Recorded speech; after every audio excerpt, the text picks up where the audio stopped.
So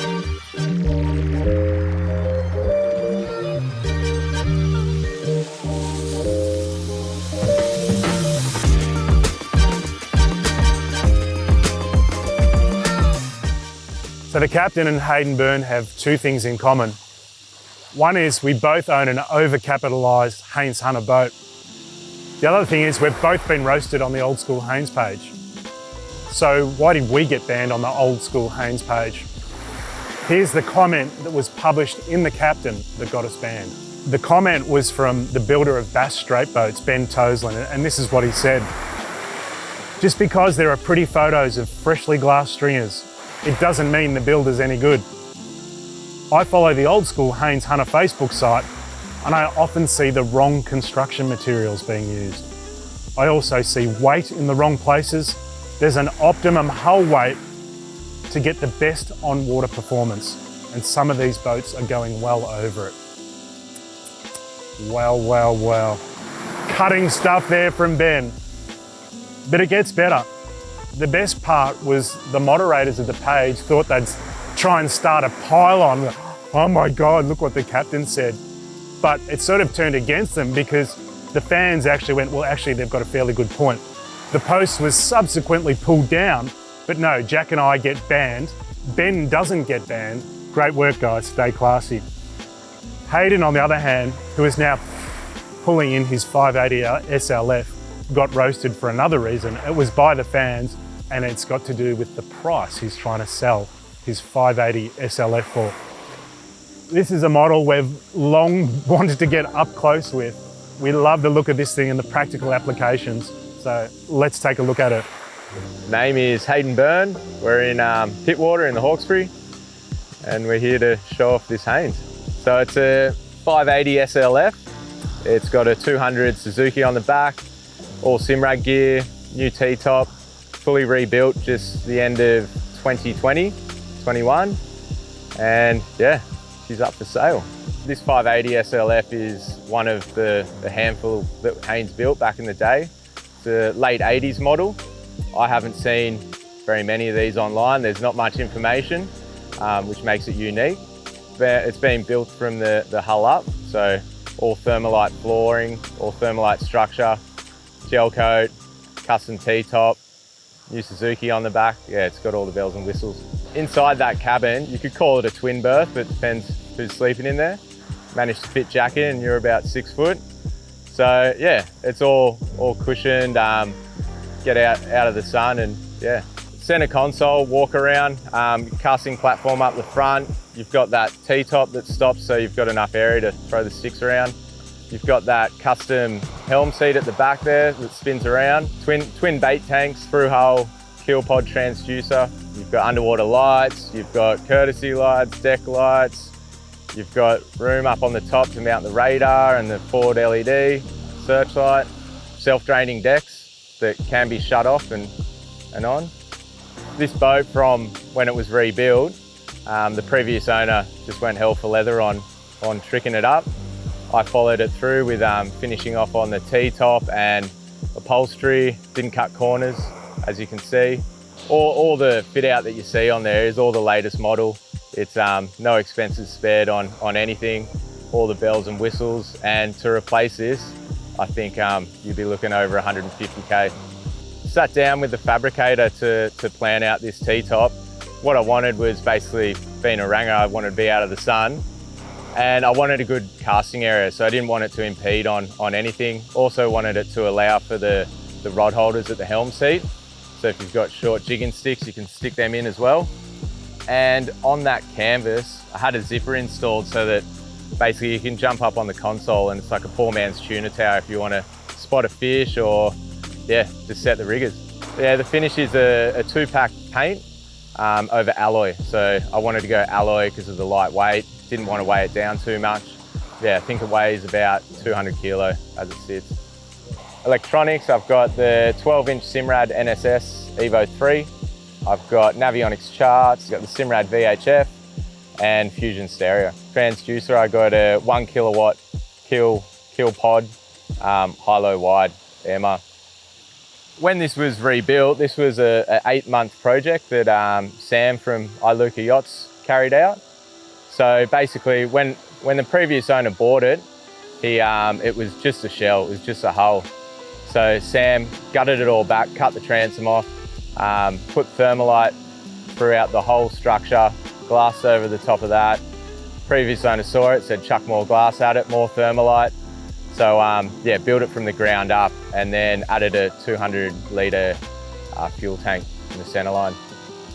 Yeah, so I got a Suzuki 200 DF on the back. You get cruising speed of about 25 knots. You're at about 4,500 RPM. You're burning, I think it's 25 litres an hour. If you want to go full speed, you're doing 38 knots, 6,000 RPM, and you're burning 65 litres of fuel an hour. As a fishing platform, it's a pretty versatile boat. You got 360 casting angle. You can walk around the boat. You can have a few people on one side, someone up the front. If you're trawling for game, you can sit back, reverse the seat around, kick your feet up, and yeah, you get comfortably 3 people fishing on the back. Yeah, if you're lucky enough to hook onto a fish, you can lock yourself in a corner, yeah, and just push off the sides and rip in. Yeah, we've got a grey gel coat finish. At least I've been told it's grey. I'm colourblind, so pretty sure it is. It's actually pink. It had a gel coat finish on both top sides and hull. I guess the cool thing about it is we've used a lot of the local trades here on Sydney's northern beaches. So we've had a local shipwright, Sam from Iluka Yachts. He did the hull work. We've had Bryce Status from Status Marine Electrical do all the wiring. He's done a great job. We had Johnson Brothers fit out the engine, do the controls. We've had Jimmy from SWAT do all the T-top work and canvas work.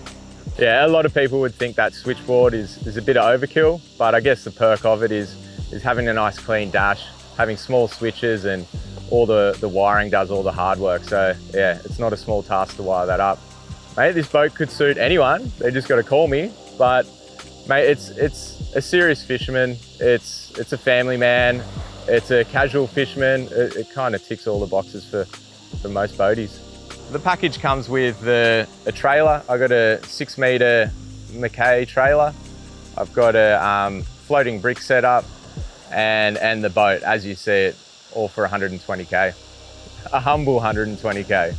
Yeah, I've been exposed to a few keyboard warriors on Facebook that weren't afraid to tell me their true opinion on what it's worth. But yeah, I'd like to see their Haynes that's sitting in their paddock, been there for 2 years and rusting and covered in grass. So this is from the Old School Haynes page. We've got one guy saying 65,000. That's cheap, we could buy one each. And then the other guy says, the price you put on something your wife wants to sell, but you don't want to. Well, Is it true? He's not far from it. So we got Ben here from the Haynes Hunter Group. He says, guessing the floating bricks are pretty pricey. Then we've got his mate Michael saying, how mental. Must have 450 sheets of thermo in it. Will I regret selling this boat? Of course I fucking will. Can I swear in that? Yeah.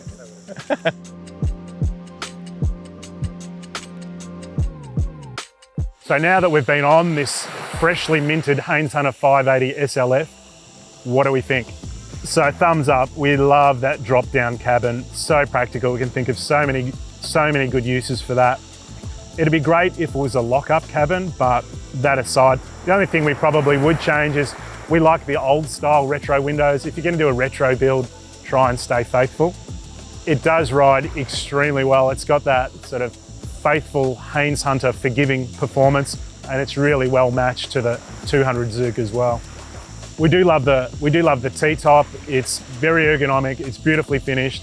Having the step through to the top and the poor man's tower is a winner. So the guy that did this T-top is the same guy that did this helm seat here, Jimmy from SWAT. And this is the perfect size. We so often see the helm seat is the wrong size for the boat or in the wrong position, but forward, backwards with a couple of rod holders.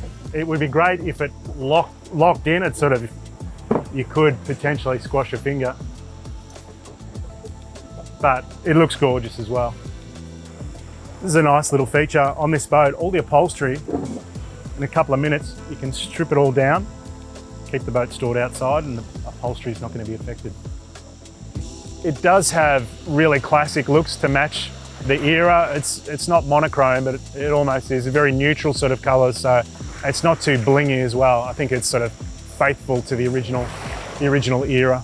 Being gel coat, you know, it costs a shitload more, but in the long run, it's worth it.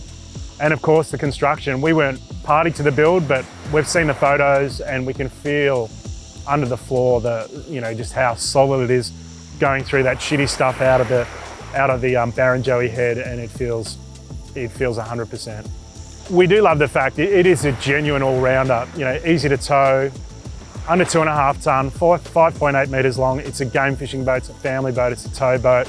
Throw all your shit in the middle and go touring. There's not much you couldn't do with this boat. So what don't we like, or what would we change about Hayden's boat? It still has the shitty little Haynes Hunter gunnels, and the rod holders sort of flow over the top of the gunnels, so you can't really get any angle on your rod holders. All you old school Haynes fans know it.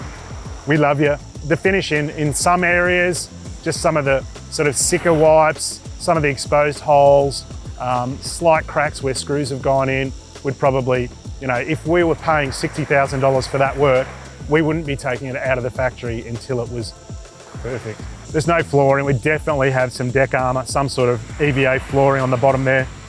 A little bit more refinement in the cabin. There's sort of the speakers, the rear of the speakers are exposed there. Just some of the wiring, we'd want it just 100% clean. The nav lights, I'm not sure what era they're from, but they don't belong on this boat. Sorry, Hayden. And the side pockets are too high to be tow rails.